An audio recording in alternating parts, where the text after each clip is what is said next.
Hello, everybody, and welcome to the Glowy Glowy podcast. I'm your host, as always, Kyle Quinn. And joining me today is one of my regulars, Nigel Duffy. How's it going, Nigel? Going well, thanks, Kyle.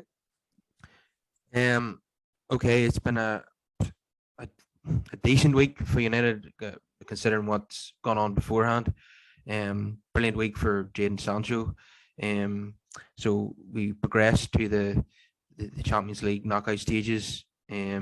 Probably largely thanks to Ronaldo, really scoring in every game in the Champions League. And then Chelsea, an unexpected draw, albeit with an extremely defensive setup with the three-man midfield of Fred, McTominay, and Matic, something that we never seen on Mourinho or Ole. So any suggestion that Rangnick had anything to do with that yesterday was totally false. I don't know why the media seem to think that, because he doesn't play that way. Clearly, it was all down to Carrick and McKenna. We definitely rode our luck at times. Some poor finishing from Chelsea, and also some good defending from United at times. And the guy obviously making a couple of saves. Brilliant to see Sancho get his first Premier League goal and against the league leaders as well. It's good scoring against the likes of Watford and Brighton and Bournemouth, teams like that. But the score against Chelsea is magnificent. But then Aaron Wan-Bissaka inexplicably gave away a penalty kick. And then Fred had a great chance to win the game when he was gifted that ball by Mendy, and he just totally panicked, and it was an awful attempt to chip him. So overall, what was your thoughts on the game, Nigel? Well, I thought it was disappointing in that, as you clearly state there, Kyle, to play three defensive midfielders like that in any game is not the way United fans expect to see their football expressed on the pitch. The percentage terms, with Chelsea having 68%, and they had even more in the first half. The first half was dire. I thought the second half was better, principally because we got the early goal. I always thought we needed to score first in that game, but we only had two chances because of the defensive errors by the Chelsea players. So there was no creativity, Kyle, for me. It was to set up not to concede five like Liverpool and four against Watford and Leicester. So the management now got their point, and they would be happy with that. But you and I as fans couldn't enjoy watching that defensive stuff every week. Yeah, we definitely couldn't watch that every week, but I suppose under the circumstances, we had to be a bit cautious given the way we've been getting battered in nearly every game in recent weeks, and we were going to the league leaders. And if we tried to go toe to toe with them, we could have been beaten 4 or 5. So I'll accept it on this occasion, but going forward, I don't want to see that type of football, and I don't think we will under the new manager. So what do you make of the week that Jadon Sancho had? He scored in the Champions League and scored his first Premier League goal against Chelsea. So are you pleased with how things are going with him at the moment? Oh, absolutely. He's starting to express himself. It looks as if the early season pressure of arriving at a new club, despite the fact that he wanted to come to Manchester for quite some time, whether or not he got the support of the Ollie, the previous manager, it didn't look like it. But Ollie was under so much pressure, he didn't even play Jadon in the correct position. We saw at Watford the crosses that he put in. Certainly, Donny van de Beek's goal. What a wonderful cross to Ronaldo, and a header back across the goal and tucked away nicely. I think Jadon can do that for years if he's given the role to express himself on the right-hand side. The goal he scored at Chelsea was superb. He took his chance, obviously has a lot of pace, shimmied the goalkeeper, looked to his left as if Rashford was in the picture. He never was. A guy as good as Jadon will knock it away, and he did with flair. It was a beautiful goal. Yeah, if I'm being brutally honest, I wouldn't have trusted Rashford in that situation. I'm glad that it wasn't him, and I'm a bit disappointed that the other defensive era from Chelsea, the chance fell to Fred. I think Fred had one of those games where he's brilliant when United don't have the ball, where he's making tackles, interceptions, and closing people down and coming out with the ball. But once he gets into the opposition half, he doesn't know what to do with the ball. His crossing was terrible, and then when he was presented with that chance, he just didn't have the composure to think about what he was going to do. He just panicked, At the attempt to chip the keeper was about as un-Brazilian as I've seen. Ronaldo was screaming at him with his hand up, looking to play him in at the far post, but he just didn't have the vision to do that, did he? No, you've called it correctly. He froze literally. He just didn't know what to do. But I mean, the goalkeeper in his post-match interview against Watford quite clearly told the country, not just the club, that the midfield doesn't know what to do with the ball. And there was the prime example. Fred was totally lost in a great position to win that game. Yeah, it was very, very disappointing. Scott McTominay got the man of the match from Jamie Carragher. Would you go along with that? No, I wouldn't. He. There's plenty of endeavour there. My man of the match is the goal scorer. We go on the pitch to play football, score goals, and win games. And that was a great goal he scored. Pity it didn't win the game. So for the first time, and hopefully not the last, Jaden was my man of the match. Yeah, we expect to see that a few more times this season. With regards to the defence, Wan-Bissaka, like I touched on there, I mean, I think he made an important block at one stage to prevent a Chelsea goal, but the penalty giveaway was just totally needless. And I don't know why he did that, but he's not having a good time of it at the moment. He's had a really poor season, and that just highlighted it, didn't it? Oh, absolutely. I worry about his future. I definitely think he's under pressure now. Somehow the new manager will have to look at that very carefully in the new year. But I think he looked at a whole lot of those defenders, Kyler, simply without Varane, they just doesn't have the quality. They survived yesterday, all right, though Lindelof had a very poor start. He was taken to the cleaners early on in the game. But generally across that back four, it doesn't look good. Though Bailly had one of his better games now. He is a good player. It's when he panics and does something irrational and costs us goals. That's the unfortunate side of his playing side. Yeah, I think Bailly, in my opinion, would be our second best centre back. I think I would say 8 out of 10 games he plays, he's magnificent. Just we see stuff the odd time like that own goal against Liverpool or against City rather. But most of the time he is pretty good, and yesterday he was again. Albeit it was a case of strength in numbers at the back. There was that many defenders we had on the pitch. I think it really helped Bailly and Lindelof. But I have to say we didn't miss Harry Maguire one bit, did we? Absolutely not. I think the new manager will have a close look. I think he could find himself in a different position with the new manager he'll look at everybody on the basis of merit. But certainly since the Euros, Maguire's been very poor, and his irrational defending when he's already booked, to get booked twice within 7 minutes in what proved to be Solskjaer's last game was just an embarrassment. 80 million footballer to carry out like that, it's very, very poor, Kyle. Yeah, on current form, I would say that Maguire should be fourth choice centre back. For me, the ideal pairing would be Varane and Bailly, and then Lindelof, and then Maguire for me. And anyone else I've spoken to puts Lindelof ahead of Maguire. That's how low they actually view him. Yeah, he's a very brave player, Bailly. There's no doubt about that. But the new manager won't owe him anything. He'll look at him and make a judgment on his merit. He certainly may not retain the captaincy. I wouldn't certainly keep it with him. I would give it to Bruno. But Bruno needs to step up his game too. He's had very poor performances the last 5 or 6 weeks, to be fair. Well, that just reminds me that yesterday I didn't agree with the substitutions. The first one was Ronaldo coming on for Sancho. That was obviously very harsh for obvious reasons. I felt as if Bruno should have come off for Ronaldo because he was having another poor game, to be honest, and another one of those games where he's constantly in the face of the referee, and he done it again when the penalty was given. It's very annoying to watch that. Yeah, I don't think that was the correct decision, to bring off Sancho and bring on Ronaldo. I think Bruno should have been the one to come off, and then he got it wrong again. When was it?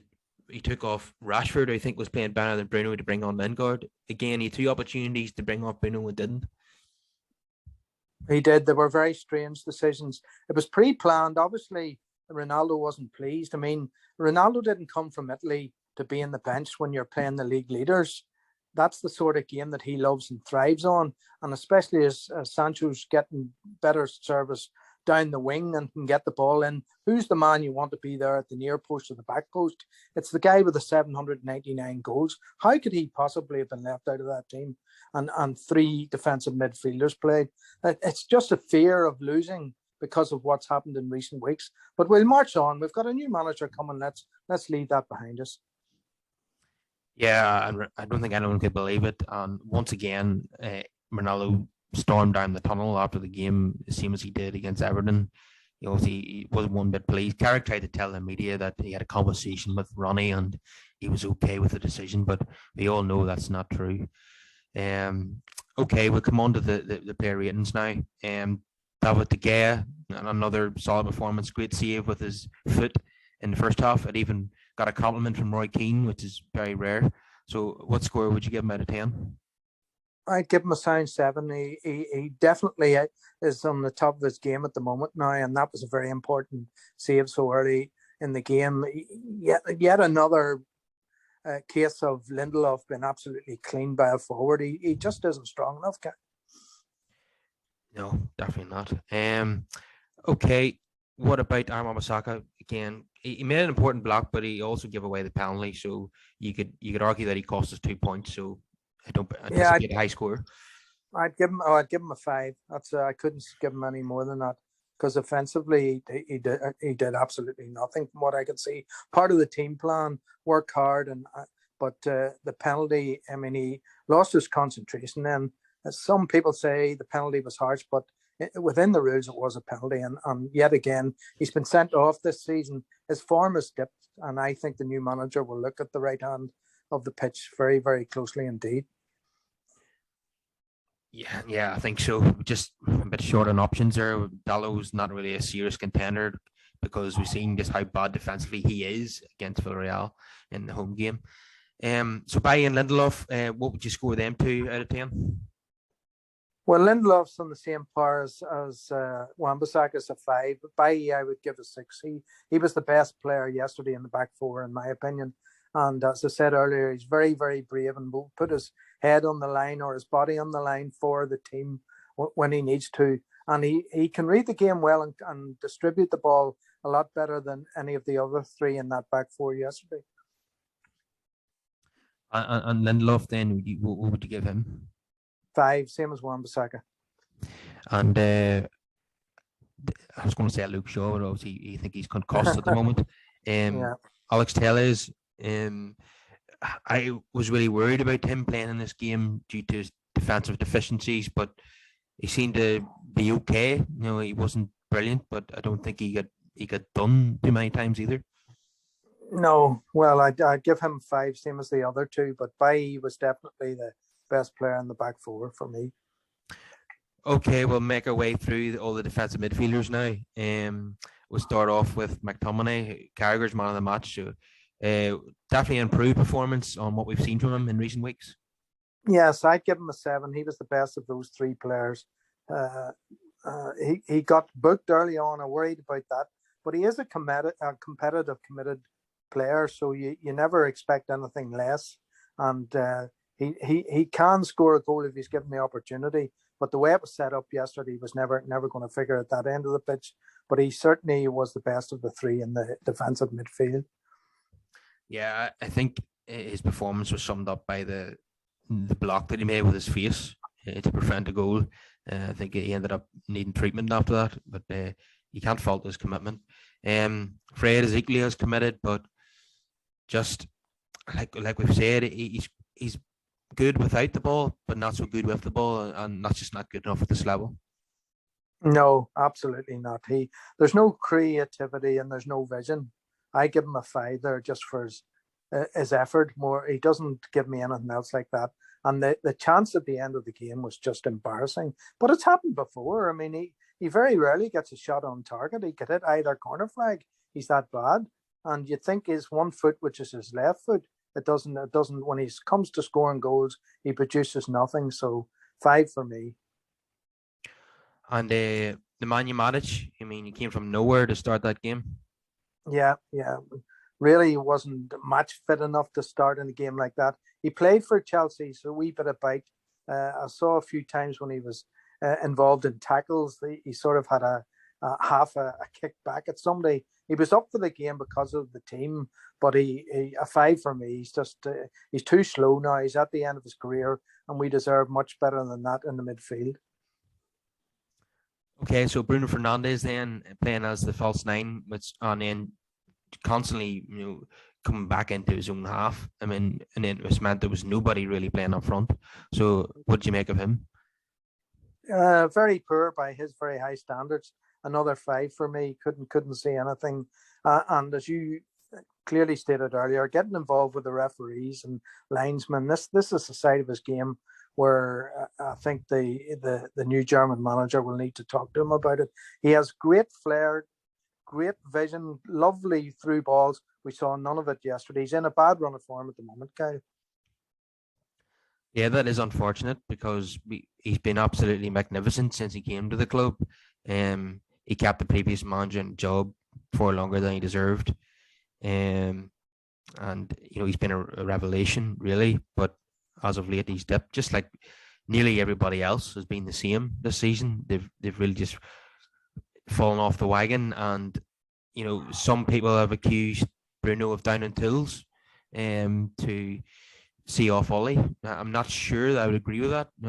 How did you see it?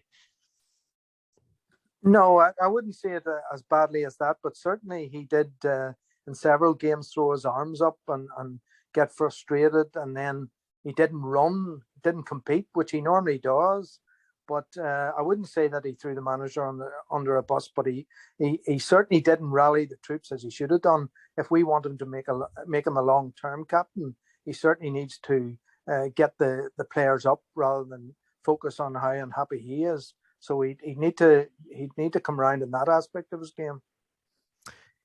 Yeah, well, we seen when he came on as a sub against Villarreal what an impact he can have even from the bench. So just when he's been starting games lately, he's just not producing it. Maybe for the foreseeable, we could bring him on as an impact sub, but I don't know what the new manager will think about that. It's just something to mull over.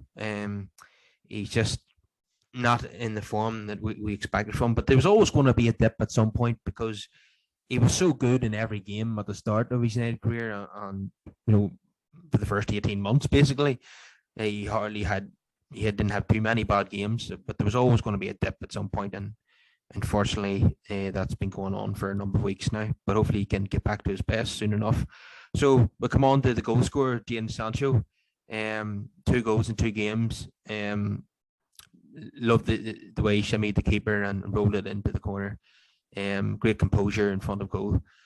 So really looking forward to seeing more of him in the coming weeks. Oh, without a doubt. I'd give him an 8. He was my man of the match. He looks exciting on the ball. He wants the ball now, and he clearly knows what to do with it. He looks up, he can see an early pass, and he's got that speed. Defenders hate people going at you left and right, and he can do that. But he was signed to be a right winger, and I'm very hopeful that he'd be played there between now and the next 6 or 7 months, and he will get a lot of goals and a lot of assists. He's a player. He's a flair player, Kyle, and that's what we want on the side. Very exciting to watch. Yeah, and being that he learned his trade in German football, and there's a German manager coming in who probably knows him very well from watching him, it seems like he'd probably be the first name in the team sheet going forward. So yeah, exciting times for Jadon himself and for us fans and watching him. Coming on to Marcus Rashford now. In all honesty, I thought he had a very poor game and was fortunate that Sancho was taken off instead of him. It could easily have been him or Bruno. So what did you make of him? Yeah, Rashford another 5. He huffed and puffs, the only way you can put it. He hasn't played a lot of first team football this season because of his injury, and it looks like that. And he didn't really know where he was playing yesterday. He was on the right, and then he was on the left, and nothing was happening for him. So Sancho's the main man up there now. If Rashford wants to impress under the new manager, he'll need to get fully match fit and very physically fit to keep himself in that team. It's going to be very, very competitive up front. Okay, I'll hopefully this is the last time that I will ask someone this. What will you give Michael Carrick for his performance in the dugout? Well, I'll give him a 6, Kyle, simply because he went to London, went to the league leaders and got a point. But his team set up and this whole, the way the team, I mean, they did press better. Obviously, it looked as if they were playing for Carrick the way they didn't play for Ollie in the latter end of his career at Old Trafford. But it's not the type of football that you or I or anybody wants to see. And as you say, I'm glad that we're, as in from today and onwards, Thursday onwards, let's see a bit of United wanting.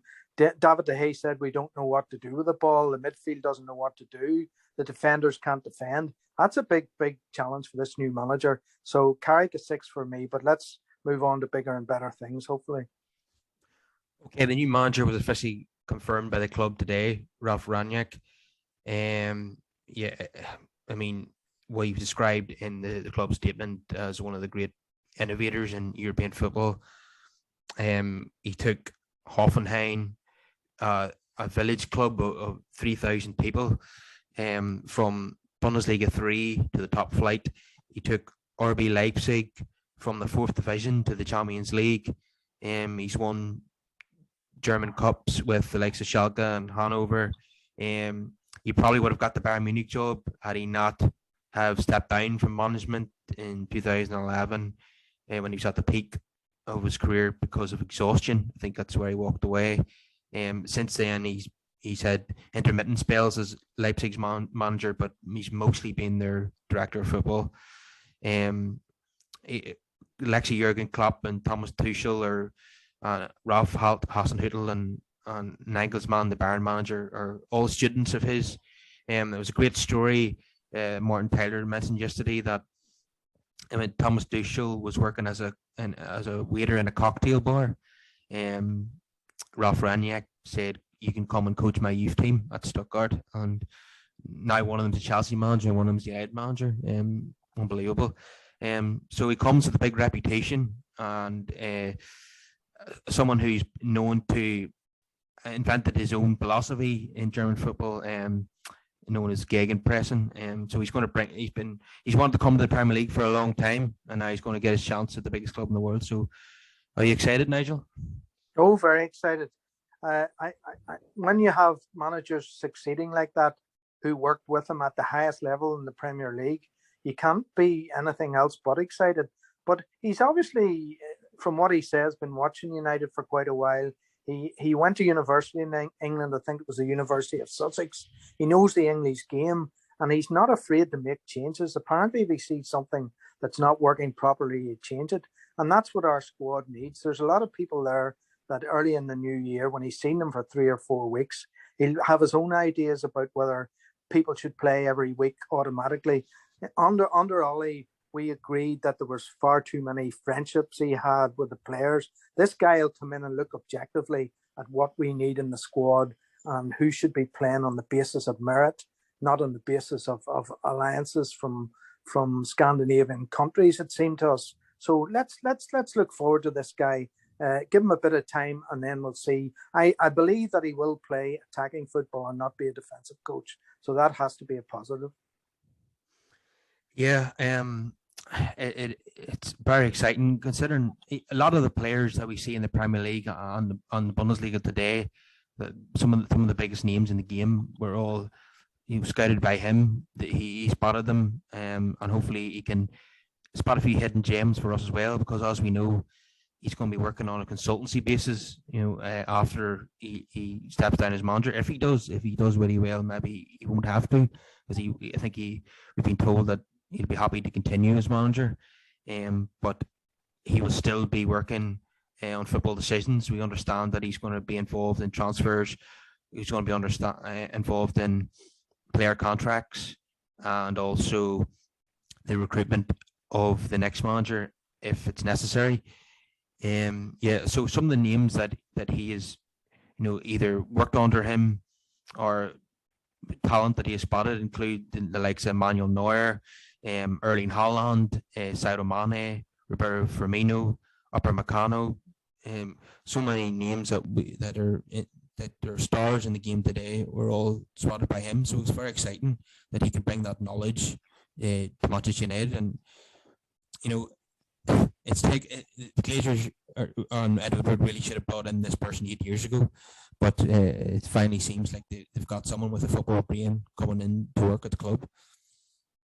Yeah, and I think that he'll work particularly well with Sancho, as you say, because he knows his background in German football, and he let him play. He let him open up and be given the freedom to roam and provide good attacking opportunities. I also have a hope that some of the fringe players in the squad, like Ahmad and Elanga, if he's used to spotting talent when they're young. I mean, when you look at the bench at Stamford Bridge yesterday and you see Martial and Mata and people like that on the bench, I mean, they're as far as I'm concerned, they're yesterday's players. Let's give some of these younger players an opportunity, especially at Old Trafford when the crowd will get behind them. And I believe both are very talented players if they're given a chance. Yeah, I'll be watching that one with intrigue. I could definitely see a few young players flourishing under this manager. I have some stats in front of me, which it's obviously going to be very positive reading. United so far this season, in terms of tackles, they're 20th. Successful pressures, 19th. Pressures in the final third, 17th. Interceptions, 19th. Recoveries, 19th. Errors leading the shots, 20th. Goals conceded, 18th. Only Newcastle and Norwich have conceded more goals than us in the Premier League. Pretty damning stats. But Sky have compared that to Rangnick's last season as a coach in 2018-19 at RB Leipzig, where in terms of the Bundesliga, in terms of tackles, they were first, successful pressures first, pressures in the final third second, interceptions first, recoveries first, errors leading the shots first, and goals conceded first. Which basically means he conceded the least number of goals. So he brings those kind of stats to Manchester United, and things are going to improve drastically, aren't they? Oh, without a doubt. I mean, those stats are horrific. You'd wonder how at this morning's table we're actually eighth in the league with those sorts of stuff. But Ronaldo has a big part of it, and there shouldn't be any debate about whether he starts or doesn't start. He's a big player. He's sitting on 799 goals. He's driven and he's ambitious, and I want to see his 800th goal on Thursday night against Arsenal. I think this manager will change things around. Obviously, the defence is a major problem. As I said earlier, the back four yesterday, apart from Bailly, they're very, very poor. The right back's lost his confidence. Ralph doesn't really believe in Shaw from what he's saying, but I think he'll give Shaw a chance like everybody else. And if they're not good enough, he won't have any favourites, Kyle. He'll make the judgment call and we'll move on. But it's exciting times with this guy who will change what's there before, which was far too defensive. The fear of losing must be driven out by the new manager. Let's go on the offensive, score goals, get a huge home crowd excited, and march on. Yeah, it's exciting that part of his philosophy is to win the ball back after 5 seconds, and then 10 seconds after that have a shot on goal. That is the standard that he sets for his teams. And this is why some pundits believe that Ronaldo is not going to fit in. I'm not so sure about that. I mean, he doesn't set his teams out to press constantly. They're taught when to press and when not to. Ronaldo can press when he wants to. Of course, he won't be able to do it for 90 minutes, but they won't be doing that anyway. They'll be picking their moments to do that. So I could see Ronaldo can easily fit into that. And you don't leave out your one of the best goal scorers the game's ever had. You have to start him, and I don't think he'd want to come in and immediately create a problem for himself by leaving out Ronaldo. I really can't see it. Can you? No, definitely not. And wouldn't it be nice to see Sancho on the right with Cavani, who will do the running for Ronaldo, even though he's 34 and Ronaldo's 36. He's a player who will chase down, but you need Ronaldo up there available to score goals when we get the quick breaks, and he'll do that for you. But remember the result when we beat Spurs, it was 3-0. Cavani and Ronaldo. Let's see if Ralph is prepared to play both of them in the same team, especially in home games. Wouldn't that be exciting? Yeah, we've only seen it once, and that was a 3-0 win away to Tottenham. We need to see that more often. It's just obviously Cavani's availability is obviously an issue with that. Um, I think Ralph will be a big fan of Cavani because there's no one who presses as much as what he does, chasing down the goalkeeper and the defenders. It's just a question of how many games in a row can he play without breaking down? Because we know he's just at the end of his career now. Yeah, it's really exciting going forward. I can't wait to see who's going to make it into his first 11. Obviously, he's not going to have much time with them on the training ground. It'll take time to implement his tactics and his strategy. There's a possibility that Carrick could take charge of one more game, sadly, because of visa issues. Um, Now that the UK is not part of the European Union, anyone coming in from abroad then has to apply for a visa, and that can take a bit of time, like we've seen with Rafael Varane. So we could be left frustrated. Might have to wait for the Crystal Palace game to see him in charge, but hopefully not. Hopefully not, yeah. But Arsenal's always a big game, and there's been games between these sides where lots of goals have been scored and it's been fairly open and exciting. But if Carrick has to be retained, surely he has to go back to an offensive attacking mode on Thursday night playing at home. And we definitely don't want to see that defensive midfield that we saw at Chelsea. Give him the benefit of the doubt that he was afraid to lose a game and he wanted a point because he thought it was his final game. But we want to see more attacking flair on display on Thursday. Yeah, 100%. I can see this being a really good game. If Ralph is in charge, I could see the crowd being so excited. They'll be right behind the team. Of course, they will anyway. But especially if he's there, I mean, it's going to be a raucous atmosphere. The Arsenal centre backs and full backs are going to be put under pressure, because that's what he'll be implementing. And Arsenal sometimes under these situations can crumble. They've got they're playing a team full of quality players. They're being closed down quickly. The crowd is against them. It's a type of game where Arsenal can fall apart, and I'm hoping that's what happens. Oh, definitely, yeah, yeah. Well, we're going into the game with an away win and away draw, so let's step it up now. Be positive. A lot of games in December, and we want a few goals on Thursday night and a home win. Yeah, yeah. I can't wait for it. I just hope that visa gets approved before Thursday night, and then we can look forward to the first game in charge of the manager, because obviously Arsenal's a lot better game to take charge of in your first match than Crystal Palace. But the fixture after that horrible run of fixtures, which obviously led to the previous manager losing his job, we're now entering into a period of a lot more winnable games in December, and we're desperate now to pick up points because we've totally fallen away from the top four. We're probably just chasing fourth at this point because the top three, I think, have broken away from everybody else, and we need to start getting points on the board now. Otherwise, we're going to find it very difficult to get back into the Champions League again next season. And like we've talked about many times, we're so sick and tired of the Thursday night football, aren't we? Oh yeah, Europa League, no way. Let's get established on a decent run. There may be a few draws in his first 5 or 6 games until things settle down. But the squad is talented, and if the right man's at the helm and we're playing the right way and scoring lots of goals, we can certainly get up and get fourth, if not better. But we need to believe in ourselves, and I believe this manager will drum that installation of confidence across the whole pitch. Yeah, another exciting stat is that when he took over Schalke mid-season, they won the German FA Cup and they got to the Champions League semi-finals. And in the quarters, they took a big scalp of Inter Milan, who were the holders at the time, beating them 5-2 in the San Siro. If he managed to win the FA Cup this season, finish fourth, and get to the Champions League semi-finals, I think we'd be pretty satisfied after the start of the season, which we've had. Oh, that would be tremendous. But wouldn't it be great to get some silverware on the table?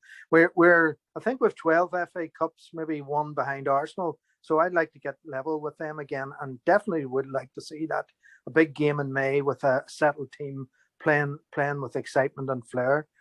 Bring it on.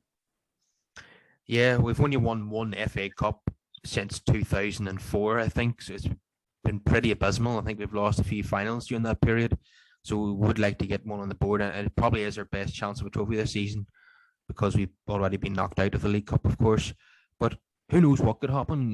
If we can completely turn this around and make the most of the resources at its disposal, maybe we could go all the way in Europe. Because quite often the best team on paper does not win the Champions League, and last season was a case in point. Man City were superior to Chelsea, but Chelsea was a better team on the night. Yeah, well, the final's on the day, and they deserve to win it on that day in May. And this guy has a big reputation, and I don't think he'll suffer fools. I'll be very interested, Kyle, to see what he does with the captaincy. It needs to be looked at, because certainly the current captain has had a miserable season, and the sending off last week was just shocking. I don't even think that Harry Maguire should even be in the team, never mind be captain. You nominated Fernandes. I'd be happy with that. Ronaldo or De Gea, just not Maguire for me. But one of those three guys would satisfy me. What do you think? Yeah, definitely. I'm not a great believer in a goalkeeper being captain of the team, but Dino Zoff, of course, was an outstanding captain. He was an exception to that. I'd like Ronaldo to concentrate on scoring the goals. He's a big man for the big occasion. Bruno has the flair and the class when he's playing well to lead by example, so he would be my choice. Yeah, I just came into my head there another quote from Ralph Rangnick. I think he might have borrowed it from an Italian manager who was one of his heroes.